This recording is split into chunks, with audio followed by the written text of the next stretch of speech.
Karena kami diberikan ayat untuk disampaikan kepada kita semua pada saat ini. Sebelumnya, mari kita berdoa. Terima kasih Tuhan, mari Engkau berkati kami di saat kami mendengarkan firman-Mu. Roh Kudus, Engkau mengurapi tanah hati pikiran kami, agar firman Tuhan yang sebentar kami dengar menjadi kekuatan yang baru, semangat yang baru bagi hidup kami, agar kami mampu berjalan di tengah-tengah dunia yang penuh dengan kejahatan ini. Engkau mengurapi hamba-Mu Tuhan, Roh Kudus yang beracara. Kami sambut nikmati firman-Mu dalam nama Tuhan Yesus. Haleluya. Amin. Puji Tuhan, kita melihat bersama di dalam Mazmur pasal 16 ayat yang ke-8 sampai dengan ayat yang ke-9. Demikian firman Tuhan, aku senantiasa memandang kepada Tuhan, karena Ia berdiri di sebelah kananku, aku tidak goyah. Sebab itu hatiku bersukacita dan jiwaku bersorak-sorak, bahkan tubuhku akan diam dengan tentram. Nah, puji nama Tuhan, kita boleh melihat bersama firman Tuhan yang berkata pada saat ini, ayat yang ke-8, aku senantiasa memandang kepada Tuhan. Memandang dalam arti bahwa senantiasa, selalu, ya, memandang kepada Tuhan yang tidak putus-putusnya, ya, selalu memandang kepada Tuhan, tidak ada henti-hentinya. Itu artinya senantiasa, ya. Aku senantiasa memandang kepada Tuhan, karena Ia berdiri di sebelah kananku, aku tidak goyah. Nah, firman Tuhan ini mengingatkan kita kembali bagaimana kerinduan Tuhan, bagaimana keinginan Tuhan bagi saya dan saudara pada hari-hari ini adalah kita senantiasa selalu memandang kepada Dia.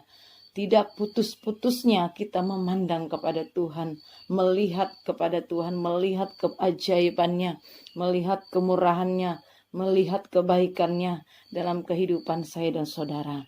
Ya, jangan kita memandang kepada persoalan yang sedang kita hadapi di hari-hari ini. Mungkin kita mengalami kesulitan, mengalami sakit penyakit, bahkan mengalami konflik, badai persoalan hidup yang kita alami di hari-hari ini. Mari jangan kita memandang kepada persoalan kita. Jangan kita memandang kepada masalah yang sedang kita hadapi. Kalau kita fokus dengan persoalan kita terus-menerus, kita akan menjadi lemah. Tetapi firman Tuhan katakan, aku senantiasa memandang kepada Tuhan. Ini yang Tuhan mau bagi saya dan saudara. Kita terus memandang kepada Tuhan meskipun kita menghadapi badai di hari-hari ini. Apatah lagi dalam menghadapi wabah virus corona di hari-hari ini yang sudah melanda seluruh dunia, ya. Tentunya ini membuat perhatian kita sepertinya fokus kepada masalah COVID ini. Tetapi Tuhan mengingatkan kita kembali. Jangan kita fokus kepada persoalan yang sedang terjadi di hari-hari ini. Walaupun itu memang nyata ada di tengah-tengah kita. Tetapi jangan kita fokus, jangan kita senantiasa memandang kepada itu. Yang Tuhan mau adalah kita memandang kepada Dia.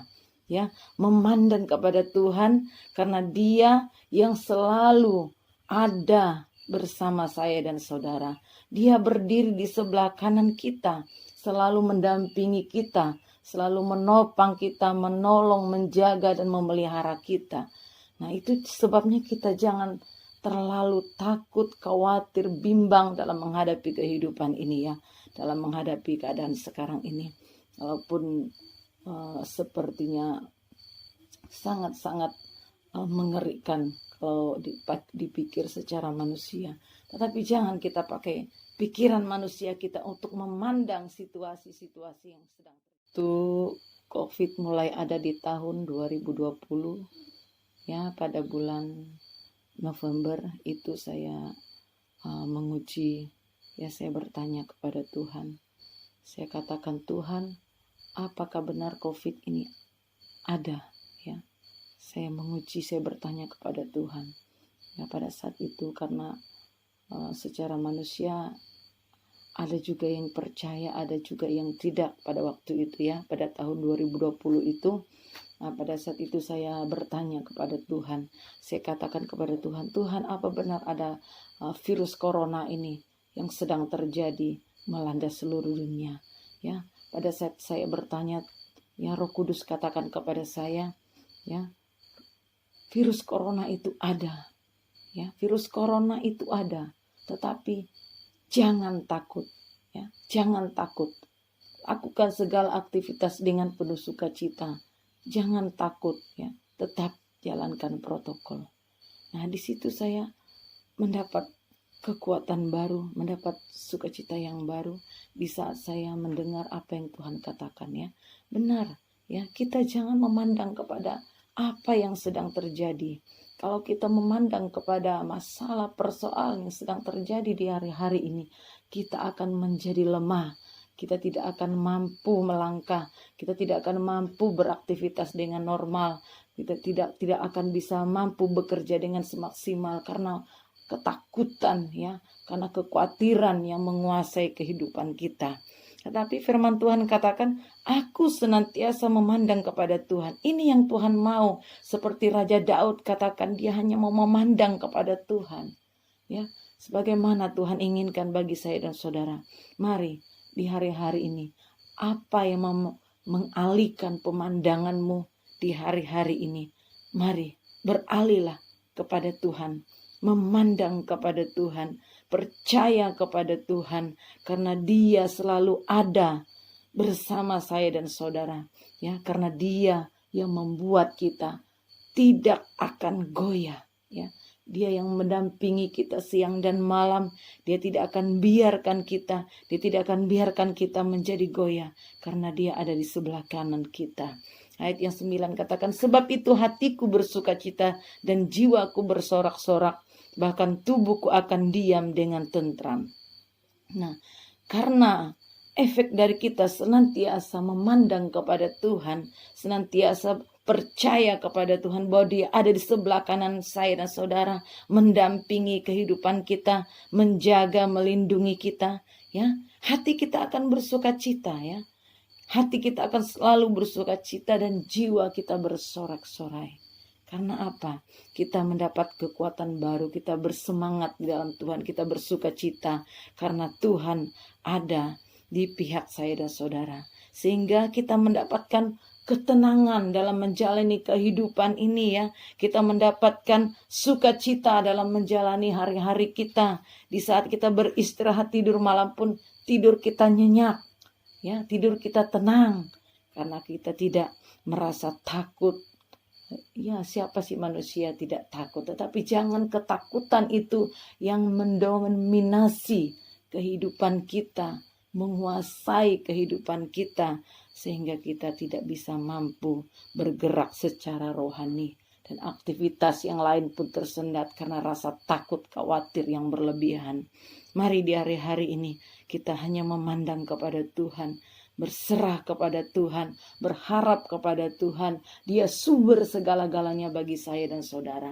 Inilah adalah hari-hari permulaan akhir zaman itu, permulaan penderitaan, karena sedang terjadi seluruh dunia yang mengalaminya, ya.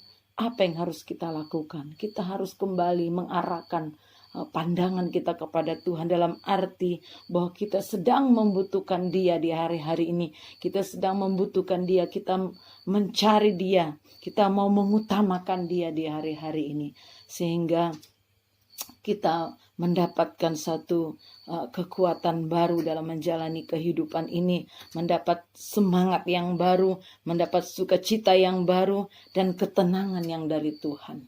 Ya, firman Tuhan katakan dalam Mazmur 62, ya, ayat 2, hanya dekat Allah saja aku tenang. Tidak ada tempat yang lain kita mendapatkan ketenangan, hanya dekat Allah saja. Ya. Di hari-hari ini kita mau cari ketenangan di mana? Kita mau berlindung kepada siapa? Ya, tidak ada yang dapat kita andalkan selain kita kembali memandang kepada Tuhan, ya, mencari Tuhan, berharap kepada Tuhan. Mari di hari-hari ini kita mau berserah terus kepada Tuhan. Jangan pernah tinggalkan Tuhan. Jangan pernah ragu akan pertolongan penyertaan-Nya yang sungguh luar biasa itu. Sesungguhnya Dia selalu ada bersama saya dan saudara. Ini janji firman Tuhan luar biasa bagi kita. Mari di hari-hari ini kita kita terus mengarahkan pandangan kita kepada Tuhan, melihat akan keajaiban, kuasa dan pertolongan mujizatnya yang menyertai hidup kita hari lepas hari, sehingga kita mengucap syukur kepada Tuhan dan berterima kasih kepada Dia karena Dia ada bersama saya dan saudara. Puji Tuhan, inilah firman Tuhan, renungan singkat yang dapat kami sampaikan yang menjadi kekuatan bagi saya dan saudara. Saya sangat diberkati sekali dengan firman Tuhan ini, mengingatkan saya, menguatkan saya. Roh Kudus katakan bagi firman Tuhan, itu sebabnya saya membuat renungan ini bagi kita semua. Puji Tuhan, mari kita berdoa. Terima kasih Tuhan buat firman yang Tuhan telah berikan bagi kami. Biarlah firman ini menjadi satu kekuatan yang baru bagi kami semua. Setiap orang yang mendengar, setiap orang yang meresponi firman ini Tuhan, siapapun mereka Tuhan, kami berkati mereka di dalam nama Tuhan Yesus. Biarlah berkat damai sejahtera, sukacita, kekuatan-Mu menjadi milik bagian mereka, sehingga mereka semakin kuat, semakin teguh di dalam Tuhan. Jika mereka dalam keadaan sakit, Tuhan sembuhkan di dalam nama Tuhan Yesus. Jika mereka dalam bimbang dan ragu, Tuhan pertetapkan iman mereka di dalam nama Tuhan Yesus, sehingga mereka Tuhan semakin kuat di dalam Tuhan. Terima kasih Tuhan, terima kasih buat firman-Mu, terima kasih Allah Roh Kudus, kami menikmati firman-Mu Tuhan. Di dalam nama Tuhan Yesus kami sudah berdoa mengucap syukur, haleluya, amin.